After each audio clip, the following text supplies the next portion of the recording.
Assalamualaikum warahmatullahi wabarakatuh. Waalaikumsalam warahmatullahi wabarakatuh. Bismillahirrahmanirrahim. Alhamdulillahi rabbil alamin. Wassalatu wassalamu ala ashrafil anbiya'i wal mursalin. Sayyidina wa maulana wa habibina wa syafi'ina Muhammadin wa ala alihi wa ashabihi al-mujahidin at-tahirin, amma ba'du. Saudara-saudara kaum muslimin rahimakumullah. Pada pertemuan kali ini kita akan membicarakan riwayat Nabi Allah Ibrahim alaihi salam. Beliau termasuk salah satu dari 5 orang rasul yang merupakan kelompok yang dikenal dengan ulul azmi, yaitu para rasul yang dinilai mempunyai kelebihan di dalam keutamaan, ketabahan, keuletan, dan sikap istiqomah di dalam berjuang. Jumlahnya ada 5, yaitu Nabi Nuh, Nabi Ibrahim, Nabi Musa, Nabi Isa, dan Nabi Muhammad alaihi wassalatu wassalam. Sebagaimana yang kita maklum bahwa Nabi Allah Ibrahim alaihi salam lahir pada masa pemerintahan Raja Namrud laknatullah alaih. Namrud adalah figur yang lebih merupakan kekuatan daripada keadilan, lebih merupakan kezaliman daripada kebijaksanaan. Ia seorang raja yang memerintah secara sewenang-wenang, lalu dengan segala macam cara berusaha mempertahankan kekuasaannya. Itu sebabnya di hari-hari menjelang kelahiran Nabi Allah Ibrahim alaihi salam, entah oleh karena rasa takut dan khawatir akan munculnya orang-orang yang dapat menumbangkan kekuasaannya, entah karena bisikan ahli nujum atau dukun-dukun yang memang banyak mengelilingi istananya, ia memutuskan untuk membunuh seluruh bayi yang dilahirkan dalam bentuk laki-laki. Ini dilatar belakangi oleh kekhawatiran akan muncul seseorang yang dapat menghancurkan kekuasaannya, sebagaimana Fir'aun laknatullah alaih. Itulah sebabnya di zaman sebelum Nabi Ibrahim dilahirkan, Raja Namrud membuat peraturan. Apabila seorang ibu melahirkan bayi laki-laki, bunuh bayi itu. Seluruh perempuan hamil berada di bawah pengawasan aparatur negara, dan laki-laki dianjurkan untuk jangan dekat-dekat dengan istrinya guna menghindari terjadinya proses kehamilan ini.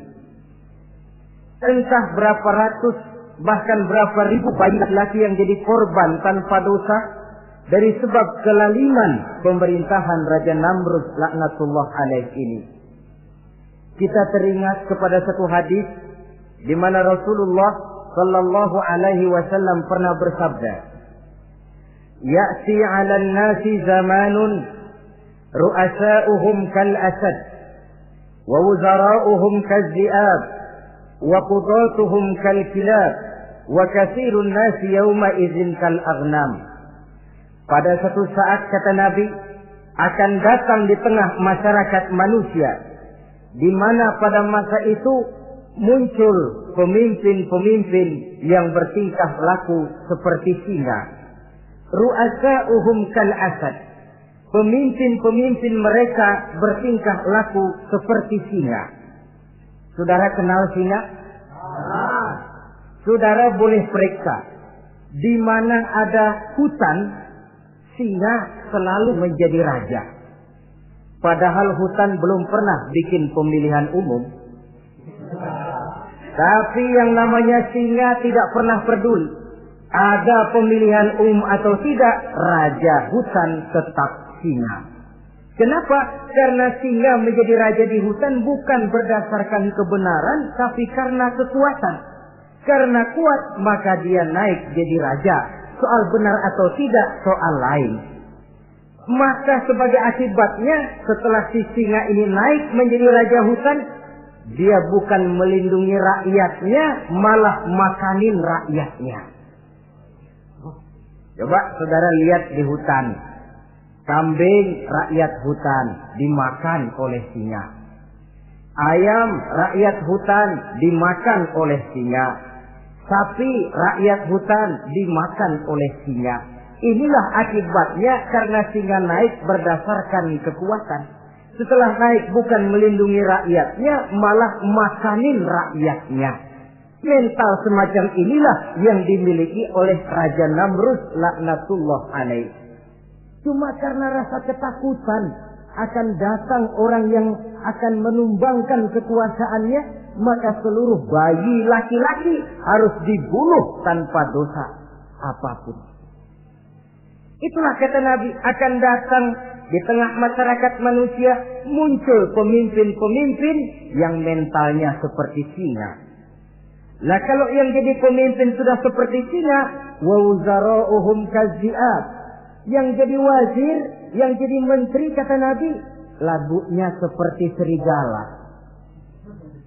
Nyetel ini, tapi serigala. Apa serigala itu? Saudara tahu dalam dongeng anak-anak, serigala itu kan binatang yang paling licik. Untuk terang-terangan dia tidak berani karena tidak punya kekuatan seperti sang singa.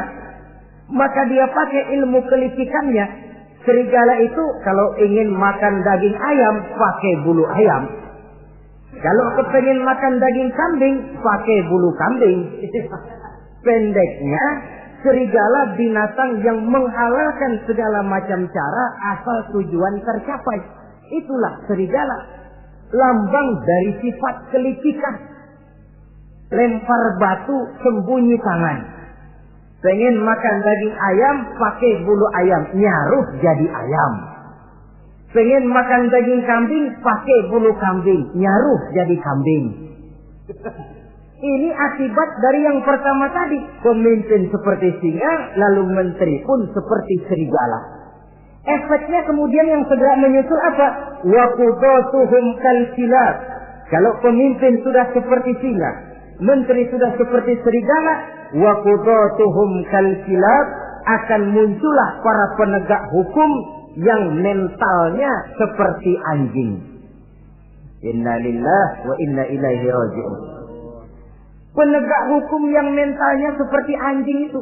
Anjing, saudara lihat, anjing akan setia kepada siapa saja yang memberinya daging. Kalau dia disuruh jaga rumah, dia tidak bisa membedakan mana yang maling, mana yang tamu. Biar yang datang tamu, kalau nggak bawa apa-apa, pasti digonggong. Biar yang datang maling, kalau bawa daging, anjing kalem.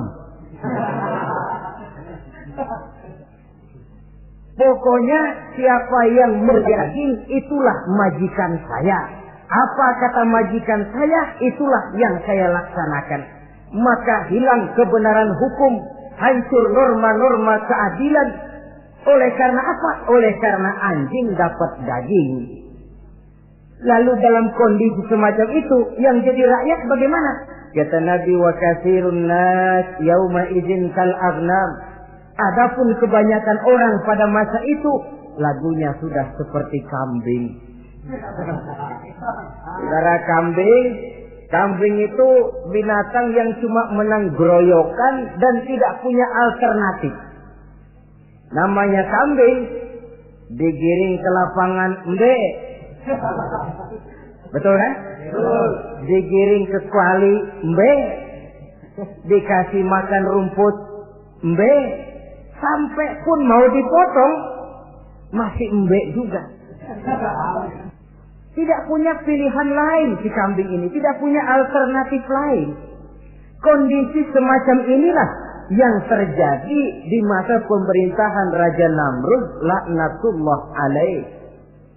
Oleh karena diiming-iming, dibisiki oleh dukun-dukunnya, oleh nujum-nujum yang mengelilingi istananya, bahwa akan datang seorang anak laki yang kelak akan menumbangkan kekuasaannya, dia mengeluarkan peraturan. Ya, peraturan singa. Mulai saat ini diumumkan kepada seluruh rakyat, siapa-siapa perempuan melahirkan bayi laki-laki, bunuh hidup-hidup. Seluruh orang bunting di bawah pengawasan Hansip negara. Dan mulai malam ini, supaya semua kaum bapak jarang-jarang tidur sama istrinya. Namanya peraturan Namrud. Tapi apa yang memang Allah kehendaki untuk terjadi, pasti terjadi. Yaitu kelahiran Nabi Allah Ibrahim alaihi salam. Pada saat beliau terlahir ke alam ini, oleh ayahnya yang bernama Azar, disembunyikan di dalam sebuah gua. Di sini bertemu antara nurani seorang bapak dan ketaatan kepada raja. Dia ingin taat kepada raja, dia mesti membunuh anaknya. Tapi sebagai bapak, dia sayang kepada anaknya, dia harus selamatkan. Dicarinya jalan tengah, maka Ibrahim disembunyikan di dalam sebuah gua dengan satu perhitungan tentunya. Lu mati, ya nggak apa-apa, lu hidup ya syukur. Sebab ini pertimbangan dia akan bikin susah dia di masa yang akan datang. Coba anak berkondisi apa adanya ditaruh di dalam gua, menurut perhitungan logika mati ini. Namun apa yang terjadi? Nabi Allah Ibrahim yang sejak masa bayi diletakkan dalam gua dipelihara oleh Allah. Dan kalau Allah yang sudah memelihara, orang mana yang sanggup mendatangkan bencana dan mudarat? Untuk melangsungkan kehidupannya, Nabi Ibrahim itu mengisap ibu jarinya. Dan konon menurut riwayat dari ibu jarinya itu keluarlah madu. Sehingga walaupun tidak didampingi oleh ayah dan ibunya, tinggal di dalam gua seorang diri, pertumbuhannya sebagai seorang bayi menjadi seorang anak, tumbuh dengan pesat sebagai lazimnya anak-anak yang lain. Dalam ilmu tauhid ini yang dinamakan irhas. Tanda-tanda yang diberikan kepada seseorang yang akan dipilih menjadi rasul pada saat dia masih anak-anak. Ini yang dinamakan irhas. Adapun kalau dia sudah diangkat menjadi rasul, maka tanda-tanda itu dinamakan mukjizat. Kalau jatuh kepada wali, maka tanda itu dinamakan karomah, atau yang dalam bahasa kita disebut dengan keramat. Jadi kan kita ini dalam kehidupan anak-anak kita kadang-kadang bisa melihat bakat yang dimilikinya pada saat dia masih kecil. Tanda-tanda itu ada. Nah, dalam kehidupan para rasul, masa kecil mereka yang melakukan itu dinamakanlah irham. Begitulah Nabi Ibrahim tumbuh dari bayi menjadi anak-anak di dalam gua. Dan ayah ibunya kadangkala menengok dia. Pada saat dia sudah mulai pandai berbicara, dia sudah mulai berpikir. Dan pola berpikir yang pertama, Satu hari dia tanya bapaknya, "Papi," kalau bahasa sekarang, "ini yang bikin alam ini sebenarnya siapa? Yang bikin saya siapa? Yang menyebabkan saya ada siapa?" "Ya kami, ibu bapakmu," kata ayahnya. "Oh begitu." "Lalu yang bikin ibu bapak siapa?" "Ya nenekmu. Gara-gara dia saya ada, gara-gara saya kamu ada." "Lalu yang bikin kakek dan nenek siapa?" "Ya buyutmu." "Lalu yang bikin buyut siapa?" "Ya bapaknya buyut." "Yang bikin bapaknya buyut?" "Ya kakeknya buyut." Kalau gitu nggak pernah selesai dong. Tentu akan ada pencipta pertama. Siapa pencipta pertama itu? Bapaknya buntu. "Lu jangan usil dah. Temen-temen lu juga nggak pernah nanyain urusan kayak begini. Saya nggak puas, Pak. Begini sekarang, saya mau tanya. Ini kaum kita nyembah apa? Nyembah berhala. Nah yang bikin berhala itu siapa? Saya, bapakmu, Hazar. Kaum kita menyembah berhala. Ini bapak. Kenapa nggak nyembah bapak aja kok tanggung-tanggung? Jawaban ayahnya tidak membuat ia jadi puas. Terus merenung siapa gerangan pencipta pertama, siapa gerangan yang patut disembah dengan sebenarnya, siapa gerangan pencipta alam semesta ini. Bila malam datang, dia melihat bintang gemintang bertabur menghias cakrawala. Dia berkata, "Ini yang patut dianggap Tuhan, tinggi, terang benderang." Tapi manakala besok pagi bintang tenggelam, dia pun bilang, "La uhibbul afilin." Saya tidak suka kepada yang tenggelam. Masa Tuhan tenggelam? Ketika malam datang, bulan pun terbit. Nah, ini barangkali yang Tuhan. Ini lebih besar dari yang semalam. Tapi bila bulan pun terbenam, lagi-lagi dia bilang Tuhan tidak mungkin terbenam. Lalu bila matahari terbit, nah ini enggak salah lagi. Ini lebih gede dari yang dua-dua kemarin. Ini pasti Tuhan. Dan manakala matahari terbenam, dia pun berkata, Tuhan tidak akan pernah terbenam. Perjalanannya mencari Tuhan ini bisa saudara baca dalam surah Al-An'am ayat 76 sampai dengan ayat 79. Sampai Allah memberikan petunjuk kepadanya, mengangkatnya menjadi seorang rasul dan menyampaikan misi dakwahnya. Saudara-saudara kaum muslimin rahimakumullah. Dakwah yang pertama dilaksanakan tentu kepada bapaknya, kemudian kepada kaumnya. Secara psikologis ini kan makan nasi. Coba, kalau kita harus nasihatin orang lain yang tidak ada hubungannya dengan keluarga, barangkali biasa saja. Tapi nasihatin bapak sendiri, ini kan makan nasi. Mau didiamkan saja, batil dan sesat. Mau diceramahin bapak sendiri. Tapi bapak tinggal bapak. Kewajiban melaksanakan dakwah jalan terus. Ini berarti bahwa tugas amar ma'ruf dan nahi munkar memang tidak mengenal posisi. Begitulah saudara-saudara, sampai kepada satu hari Nabi Ibrahim melaksanakan dialog dengan kaumnya. Saudara-saudara, hadhihi tamathil allati antum laha akifun. Surah Al-Anbiya ayat 51. Saudara-saudara, berhala-berhala ini yang bapak saya yang buat, inikah yang selama ini tuan-tuan sembah? Kaumnya menjawab, qalu wajadna aba'ana laha abidin. Iya, sebab nenek moyang kami, nenek moyang kita juga dulu nyembah itu. Bagaimana nenek moyang kita, begitulah kita. Jawab Nabi Ibrahim, laqad kuntum wa aba'ukum fi dhalalin mubin. Sebenarnya kamu dan nenek moyangmu sama, borongan satu gerbong sesat. Kok kamu ngikutin nenek moyang kamu?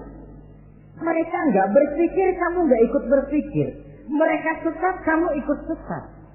Kamu sudah hidup di satu zaman yang maju sekarang ini. Kenapa mau kembali ke zaman nenek moyang dulu? Menyembah berhala yang nyata-nyata tidak sanggup mendengar, tidak sanggup melihat, tidak sanggup memberikan manfaat mudarat. Pokoknya kalau kamu tidak tinggalkan berhala-berhala ini, suatu saat pasti akan saya sikat dan saya hancurkan. Jadi saudara-saudara, prinsip dakwah itu memang tentu harus bil hikmah wal mau'izatil hasanah, dengan bijaksana dan dengan nasihat-nasihat yang baik. Tapi kalau sudah mencegah suatu kemunkaran, kata Nabi, man ra'a minkum munkaran falyughayyirhu biyadihi. Siapa di antara kamu yang melihat suatu kemunkaran, hendaklah dia berusaha merubah dengan kekuatan tangannya. Kalau dengan tangannya dia tidak sanggup, fabilisani, hendaklah dengan lidahnya. Kalau itu pun dia tidak mampu, fabiqalbi, hendaklah dalam hatinya. Dan mencegah suatu kemungkaran dengan hati, itulah nilai iman yang terendah adanya. Nabi Ibrahim melihat bahwa watak menyembah berhala ini sudah berurat dan berakar. Kenapa? Mereka malah mengembalikan itu kepada kebiasaan dan tradisi nenek moyang. Sama juga di zaman kita sekarang ini. Sudah kita menegakkan tauhid, membina sebersih-bersih iman, menegakkan semulus-mulus tauhid. Ada juga kelompok orang yang mau mengembalikan kita ke zaman nenek moyang, ke zaman animis, menghidupi tradisi nenek moyang dalam hal ibadah, dalam hal ubudiyah, tentu merupakan langkah kemunduran adanya. Dan ini bukan barang baru.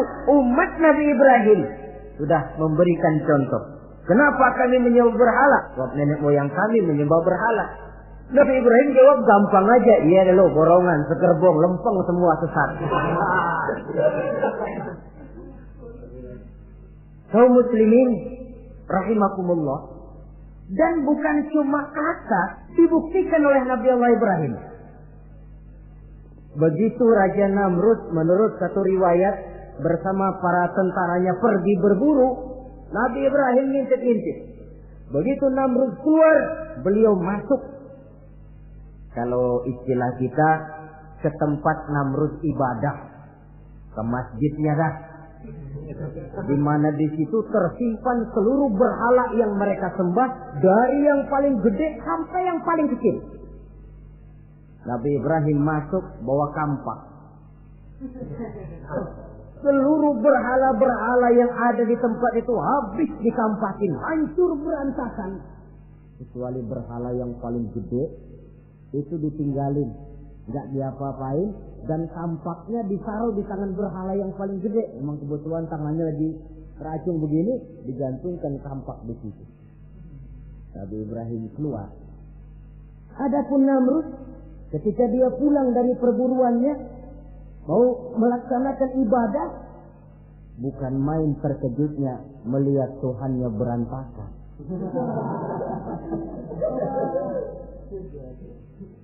Waduh, ini celaka, kerjaan siapa ini? Dikumpulkan para intel negara, staf-staf khusus. Ini ada supersip masuk kemarin, mengganggu stabilitas peribadatan kita. Ini mesti dicari siapa biang keroknya ini. Cari sampai ketemu siapa yang menghancurkan Tuhan-Tuhan kita ini. Intel pun disebar. Ada yang ke kota, ada yang ke desa, ada yang pokoknya ke seluruh penjuru. Sampai ada yang desas-desuskan. Tuan Raja, gimana? Saya dengar selentingan berita. Berita apa? Pada waktu Tuan Raja pergi berburu, seorang anak muda bernama Ibrahim masuk ke tempat ibadah kita. Barangkali dia yang menghancurkan patung-patung kita. Kalau begitu cari, tangkap Ibrahim, tangkap. Panggil kepala intel. Dipanggil. Kamu cari orang namanya Ibrahim, tangkap. Kok ditangkap? Tangkap. Sebab menurut berita dia yang menghancurkan berhala-berhala kita. Ya tapi kan belum ada buktinya, Pak. Soal bukti gampang, belakangan. Yang penting tangkap aja dulu.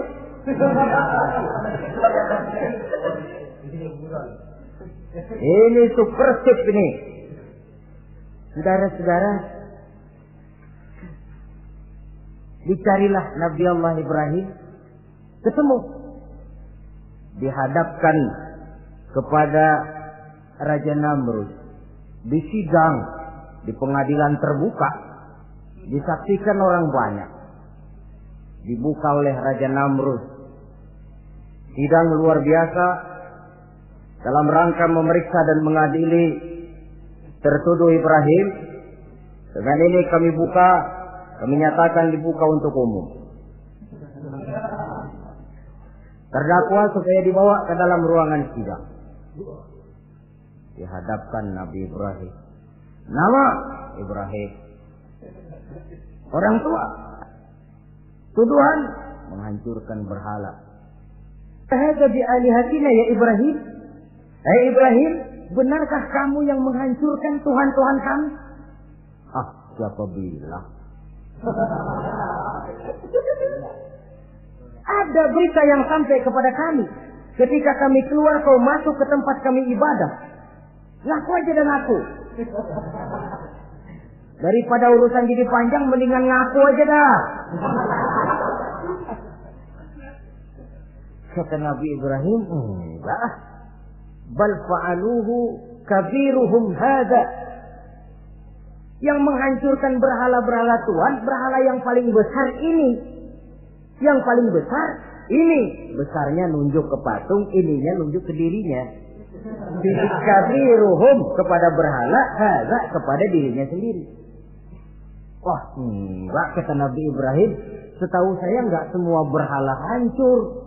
Saya dengar yang paling gede enggak apa-apa. Ya. Dan ada kampak di tangannya. Kali yang gede tuh iseng. Jadi yang kecil-kecil ini dikampakin semua sama yang gede. Buktinya kampak masih ada di tangannya, kok tanya aja dia. Kata Namrud, Ibrahim, kamu sudah gila apa? Kenapa? Masa saya disuruh nyembah berhala, disuruh nanya berhala? Jadi nggak bisa jawab dia, nggak bisa jawab. Nah kalau nggak bisa jawab, kenapa disembah? Yang gila saya apa sampean?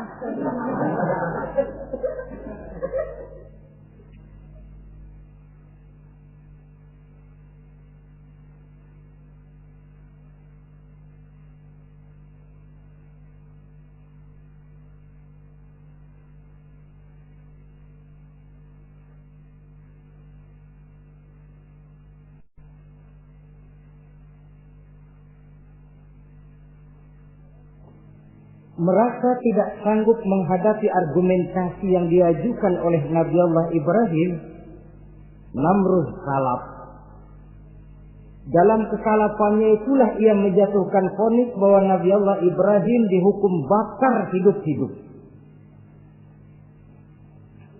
Pada hari yang ditentukan, dikumpulkanlah kayu bakar sebanyak-banyaknya, sehingga merupakan timbunan besar yang menyerupai sebuah bukit kecil. Apabila segalanya telah siap, kayu bakar itu pun disulut orang, dan api mulai menjilat ke sana kemari, makin lama makin besar, makin lama makin besar, sehingga tentara Namrud bingung. Ini Ibrahim bagaimana ngebakarnya? Kalau kita anterin ke api, kitanya ikut angus, dilemparin gak mungkin sampai. Lalu mereka menemukan akal, dibuat semacam lentingan busur panah. Kalau istilah kita di kampung kayak selepetan begitu. Sehingga Nabi Ibrahim dilemparkan dan tepat jatuh di tengah kobaran api yang menggunung. Namrud tentu saja memandang dengan perasaan puas. Segenap konco-konco dan antek-anteknya melihat dengan hati yang lega. Dan semuanya merasa hancur sudah. biang kerok yang selama ini menjadi racun dan duri dalam kehidupan kita. Tapi rupanya yang mereka mau lain dengan yang Allah mau. Ketika Nabi Allah Ibrahim hampir masuk ke tengah kobaran api yang menggunung itu, datanglah perintah Allah kepada api. Ya naru kuni bardan wa salaman ala Ibrahim. Hai api, dinginlah kamu, selamatkan Nabi Ibrahim. Api ini tunduk kepada perintah Allah. Ia pun dingin. Sehingga Nabi Ibrahim di tengah kobaran api yang menggunung, seujung rambut pun tidak terbakar, malah kedinginan di tengah kobaran api. Lalu api ini dari besar, makin lama makin kecil, makin lama makin kecil, akhirnya padam. Yang ada tinggal tumpukan arang dan debu. Kata Namrud, mampus lo Ibrahim, rasain. Barangkali istilah kita nih, makan pencarian lo. Pakai bertingkah mencaci maki Tuhan kami, menghancurkan berhala-berhala. Sekarang rasakan hasil usahamu. Sorak-sorai pun kedengaran. Begitu lagi sorak-sorak dari tumpukan abu dan arang itu gerak-gerak. Kerusak. Kok ini ada arang bergerak-gerak? Rupanya dilihat-lihat, makin lama makin nyata, Nabi Ibrahim keluar dari tumpukan arang dalam keadaan utuh, tidak kurang satu apapun. Sebenarnya andai kata Namrud mau menggunakan akalnya, saat itu dia tentu menemukan satu hal yang luar biasa. Satu kebesaran yang kalau dia mau merenung akan sampai kepada kekuasaan yang serba maha. Tapi karena ketika itu hatinya sudah dipenuhi nafsu, ditutupi oleh kesombongan, dia buta terhadap kenyataan itu. Kaum muslimin rahimakumullah, akhirnya Nabi Allah Ibrahim ini diteror langsung oleh orang tuanya. Kata abahnya, aradibun anta an alihati ya Ibrahim. Ibrahim, kau benar-benar tidak senang kepada Tuhan-Tuhan kami, berhala-berhala ini? La in lam tantahi la arjumannaka wahjurni maliya. Kalau engkau tidak berhenti, hai Ibrahim, tidak berhenti memperkenalkan Tuhan seru sekalian alam, tidak berhenti mencela dan mencaci bahkan menghancurkan berhala-berhala kami, la arjumannaka, akan kami rajam kamu. Iya, kalau raja yang ngancam begini, orang tua beliau sendiri ngancam begini. Itulah tantangan dakwah, saudara-saudara. Kita melaksanakan dakwah ini tempo-tempo berhadapan dengan penguasa yang mentalnya macam Namrud.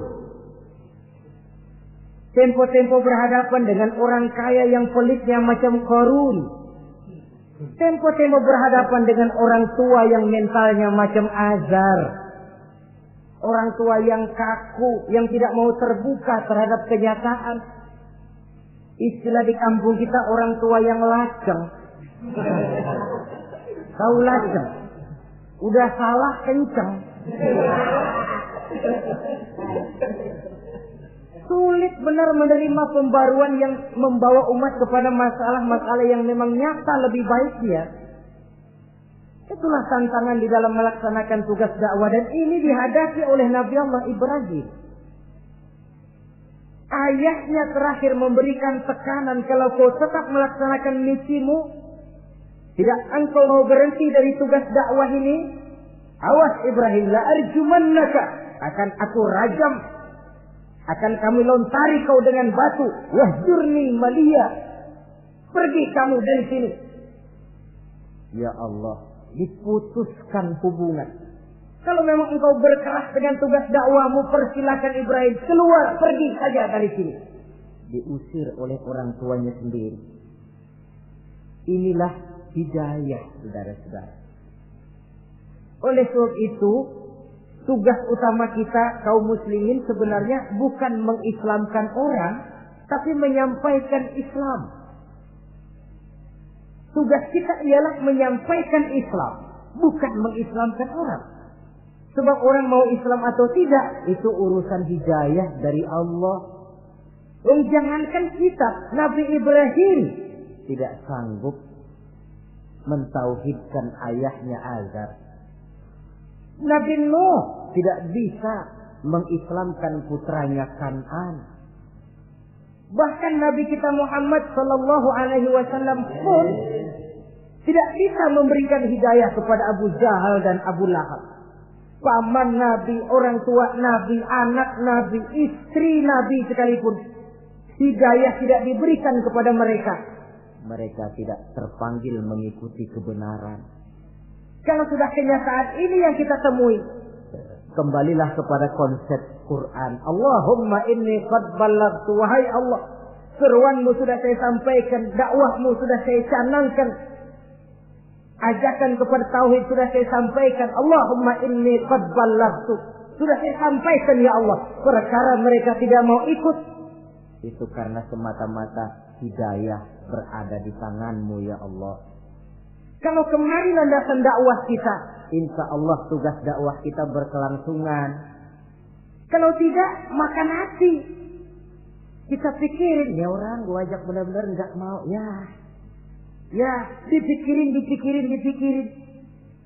Saya ajak ngaji, malah dikasih maki. Saya ajak yang baik, malah saya dicemoohkan. Kok begini dakwah? Akhirnya dipikirin, sakit, jantungan. Sudah orang nggak kena kita ajak beriman, kita sendiri makan ke dalam. Itulah Quran meletakkan konsepsi dasar, sampaikan dakwah dengan baik, bil hikmah wal mau'izatil hasanah wajadilhum billati hiya ahsan. Kalau ternyata metode sudah baik tapi orang tidak juga mau beriman, tanamkan dalam hati, Allahumma inni qad ballaghtu. Ya Allah, tugas saya cuma sekedar menyampaikan. Perkara mereka tidak mau, saya sudah menyampaikan ya Allah, terserah hidayahmu. Kelapangan jiwa akan kita temui di sana. Entah berhadapan dengan penguasa yang punya mental kayak Namrud, bertingkah laku sewenang-wenang, aji mumpung, mentang-mentang kuasa lalu saenake dhewe, menghitamkan yang putih, memutihkan yang hitam menurut seleranya saja. Entah berhadapan dengan orang kaya yang punya mental seperti Qarun, makin kaya tapi makin bakhil, atau berhadapan dengan orang-orang tua yang punya tingkah laku seperti Azar. Diperlukan sikap lapang dada untuk menyampaikan risalah Islam ini. Terhadap reaksi keras dari abahnya ini apa? Kata Nabi Ibrahim. Surah Maryam ayat 47 menjelaskan, Salamun alaika, sa'astaghfiru laka rabbi, innahu kana bi hafiyya, wa'atazilukum wa ma ta'buduna min dunillah. Kalau memang begitu Abah, Salamun alaika. Oke Abah, selamat jalan. Marilah kita tempuh jalan kita masing-masing. Saya memang anak Bapak, tapi tauhid adalah prinsip. Allah Tuhan saya. Ini prinsip. Kalau Bapak tidak mau mengikuti seruan saya, padahal saya sayang kepada Bapak, saya cinta kepada Bapak, saya tidak ingin Bapak bersekutu dengan setan. Saya tidak ingin Bapak menemani setan di dalam neraka. Saya ingin menyelamatkan Bapak. Tapi ini rupanya vonis Bapak. Hendak merajam saya, mengusir saya dari sini.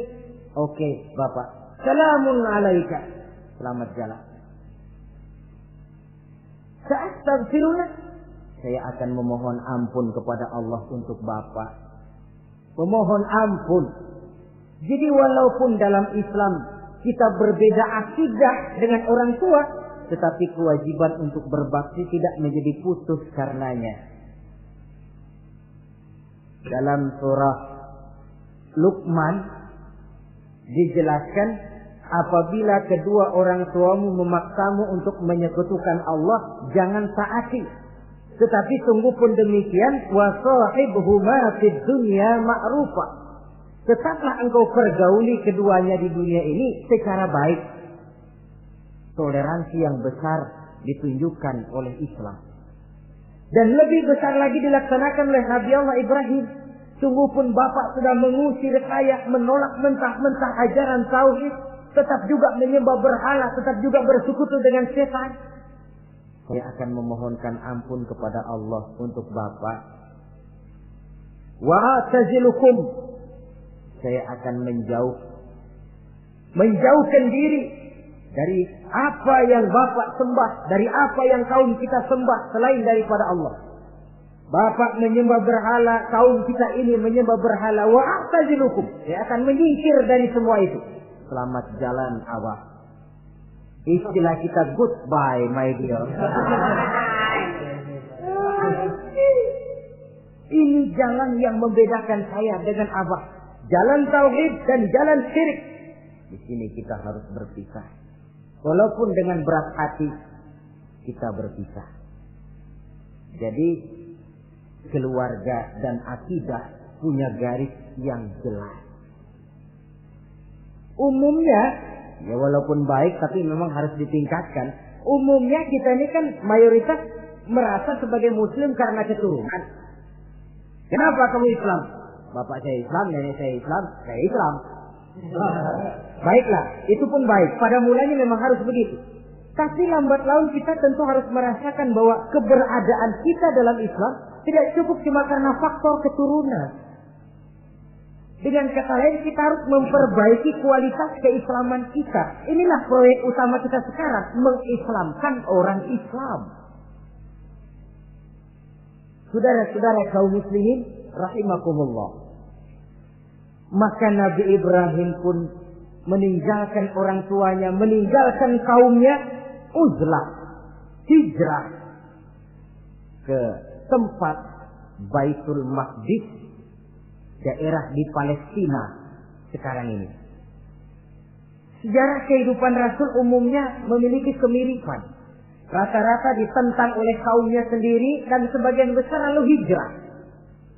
Itu barangkali memang resiko dari satu perjuangan. Nah, begitu tantangan yang dihadapinya dalam melaksanakan dakwah. Lalu cobaan-cobaan yang diberikan Allah kepada Nabi Ibrahim pun luar biasa. Pantas kalau beliau itu masuk ulul azmi dan mendapat titel Khalilullah. Nabi Ibrahim titelnya Khalilullah. Orang yang mencintai dan dicintai Allah. Khalilullah. Ini terbukti dari cobaan-cobaan yang dihadapinya. Pertama, dari perkawinannya dengan Siti Hajar, dengan Siti Sarah maksud saya, beliau tidak dikaruniai seorang anak pun. Umur sudah lanjut. Padahal anak kita tahu pelanjut sejarah, penyambung cerita, si buah hati belahan jantung. Sampai pada satu hari Hajar musyawarah. Kalau bahasa kita, Bang, bagaimana Hajar? Lama juga kita sudah berumah tangga kan Bang? Lalu, dan kita sejauh ini belum dikaruniai seorang anak pun. Ya sabarlah. Pada waktunya tentu akan ada juga. Tapi kapan lagi Bang? Usia kita sudah cukup lanjut. Maksud kamu bagaimana Hajar? Begini sajalah Bang. Bagaimana kalau abang kawin saja lagi? Ya Allah, punya istri macam begini. Menyuruh lakinya kawin lagi. Tapi dasar Nabi Allah Ibrahim, enggak mau saya kan cinta sama Hajar. Iya, soal cinta saya tahu. Dan saya tidak meragukan cinta abang kepada saya. Cuma masalahnya saya nggak bisa memberikan keturunan Bang. Bukan nggak bisa, belum. Sudahlah kawin saja lagi Bang. Nggak mau nggak mau. Istrinya nyuruh kawin, lakinya ogah-ogahan. Sekarang kan enggak, istrinya larang kawin, suaminya malah ngirintil.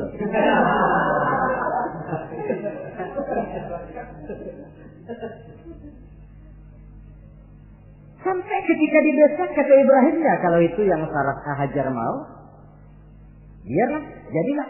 Saya mau kawin lagi dengan syarat kau yang mencarikan istri untuk saya itu. Oleh Siti Hajar dipilihkan Siti Sarah. Kawinlah Nabi Ibrahim dengan Sarah. Dari Sarah ini beliau dikaruniai seorang putra bernama Ismail alaihi salam. Nah, cobaan datang untuk menguji Khalilullah ini. Hai Ibrahim, kau cinta kepadaku, kata Allah, seolah-olah setelah kau punya anak, masuk rasa cinta anak ke dalam hatimu. Allah mau buktikan mana cintamu yang lebih besar, kepada anakmu atau kepada aku, kata Allah. Maka turun perintah untuk menyembelih anaknya sendiri. Satu riwayat menceritakan bahwa latar belakang perintah menyembelih anak ini sebenarnya gara-gara Nabi Ibrahim juga ketelepasan ngomong. Beliau pernah menyembelih 300 ekor onta dan 1000 ekor kambing. Dagingnya dibagikan kepada fakir miskin, dilaksanakan penyembelihan itu untuk mendekatkan diri kepada Allah. Dekat. Tidak cuma manusia, malaikat kagum, dipuji Nabi Ibrahim. Bukan main Ibrahim, kaya berani. Ya, kalau miskin berani, nekat kali. Ini kaya berani. Menyembelih 300 unta, 1000 kambing, dagingnya disedekahkan kepada fakir miskin. Luar biasa Ibrahim. Ketika dipuji orang banyak itulah beliau timbul sifat manusianya. Apa kata beliau? Saya mah jangankan kambing sama unta, anak juga kalau saya punya disuruh potong, saya potong untuk mendekatkan diri kepada Allah. Kenapa ketelepasan ngomong begitu? Sebab waktu itu belum punya anak, ngomongnya enak. Sama juga kita, gue mah kalau punya motor siapa juga ketemu di jalanan gue boncengin. Lagi belum punya. Kalau udah punya lain gayanya. Itu biasa, itu omongan orang belum kaya emang begitu.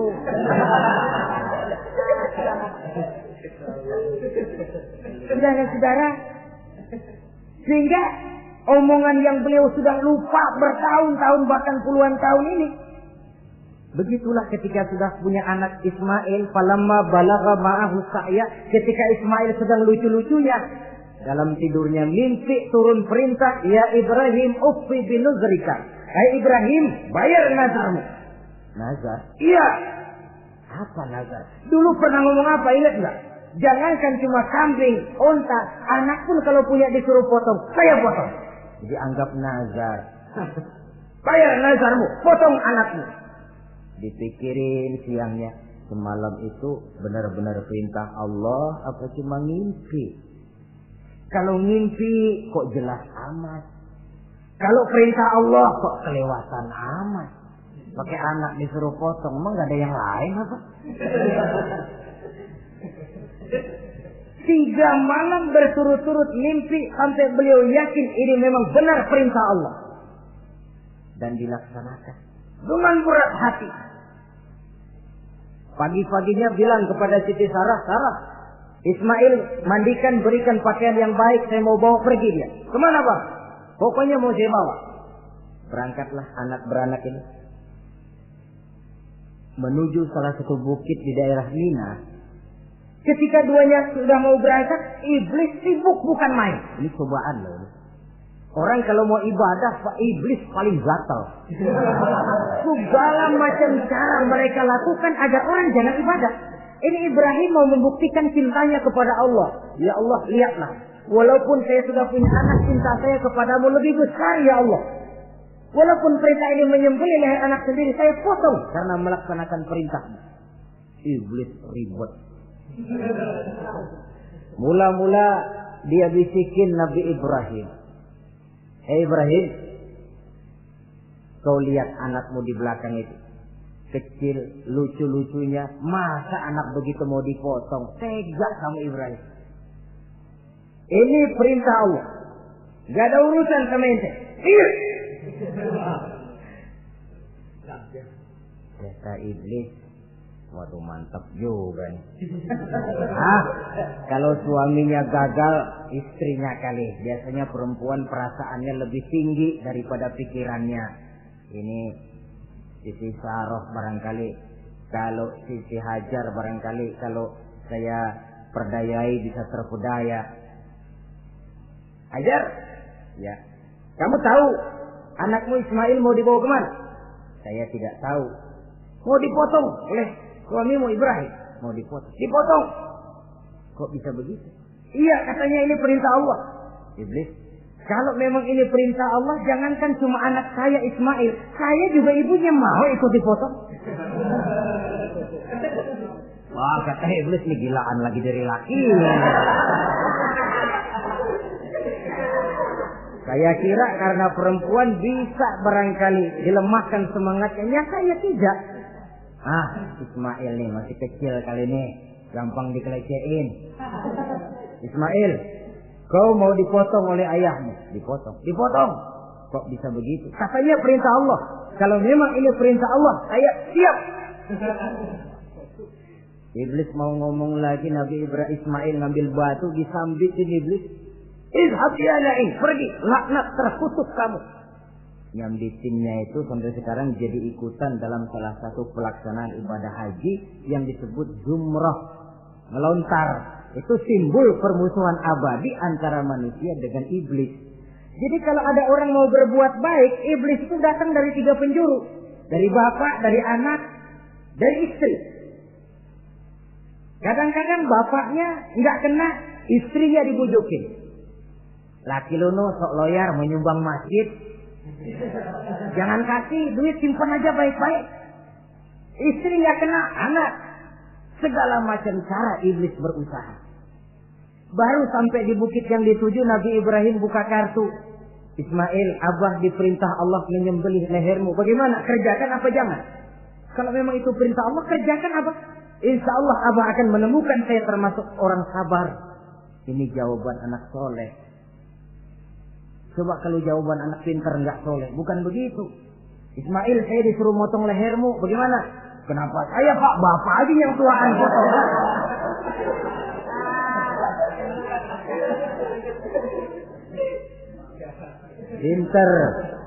Pinter, tapi nggak soleh, ya begitu itu, minteri jadinya.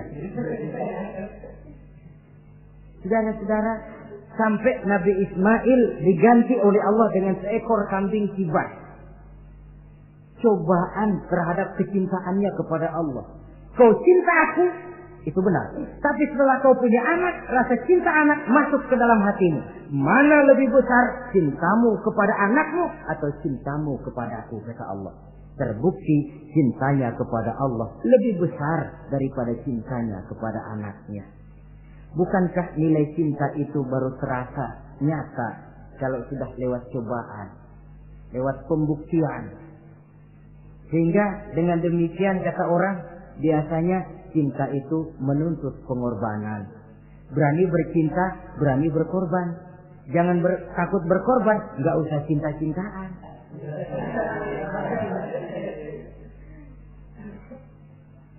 Saudara-saudara, sebab kalau orang sudah berbuat untuk sesuatu yang dicintainya, sangat boleh jadi si lemah akan jadi kuat, yang jauh jadi terasa dekat, yang takut jadi berani. Kalau orang sudah melakukan sesuatu untuk yang dicintainya.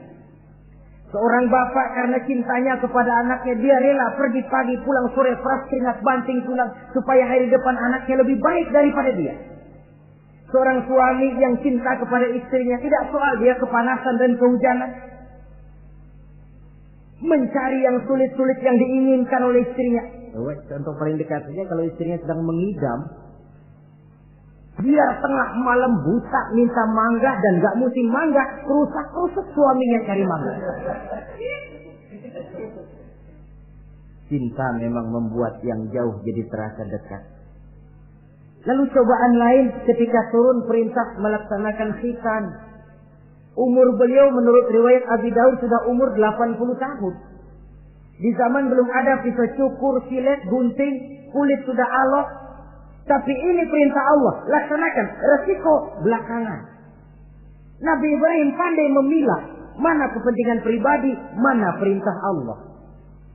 Nah, perkara beliau nanti pindah ke Mekah, membangun Ka'bah sampai kepada hari tuanya, ini berkaitan dengan Nabi Allah Ismail, dan akan kita bicarakan pada pertemuan di mana kita nantinya akan membicarakan riwayat Nabi Ismail alaihi salam. Untuk riwayat Nabi Ibrahim, walaupun serba singkat, hingga ini sajalah dahulu, dan mudah-mudahan menjadi tamsil, ibarat dan contoh yang bisa kita jadikan pegangan di dalam kehidupan kita sehari-hari. Terima kasih banyak atas segala perhatian. Mohon maaf atas segala kekurangan. Usikum wa nafsi bitaqwallah. Wassalamualaikum warahmatullahi wabarakatuh.